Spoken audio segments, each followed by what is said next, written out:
जास्त गोड खाताय, मग चेहऱ्यावर सुरकुत्या लवकर येणार आणि आलेले काळे डागही लवकर जाणार नाहीत.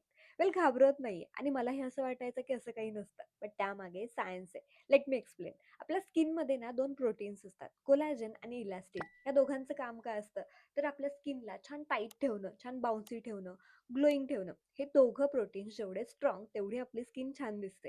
जेव्हा आपण जास्त गोड खातो, जी एक्स्ट्रा साखर असते ना, ती जाऊन ह्या दोघं प्रोटीन्सला बाइंड होते, म्हणजे चिकटते.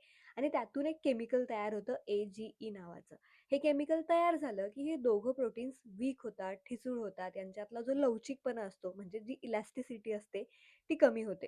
हे दोघं प्रोटीन्सचं वीक होणं म्हणजेच आपल्या स्किनचं वीक होणं आणि ही वीक झाली, की मग ती लूज पडायला सुरुवात होते आणि सुरकुत्या लवकर पडतात. तसंच जास्त साखरेमुळे आपली स्किन रिपेअरची जी प्रोसेस आहे, म्हणजे जुन्या स्किन सेल्स जाऊन नवीन स्किन सेल्स येणं, हेही अफेक्ट होतं आणि म्हणून तुमच्या चेहऱ्यावर आलेले काळे डाग हे जास्त काळापर्यंत तसेच राहतात. वेल व्हिडिओ आवडला असेल तर नक्की शेअर करा त्या जास्त गोड खाणाऱ्या मित्र आणि मैत्रिणीसोबत. आणि येस तुमच्या चेहऱ्यावर जर काळे डाग असतील तर हा फेस पॅक नक्की ट्राय करा. It's really effective.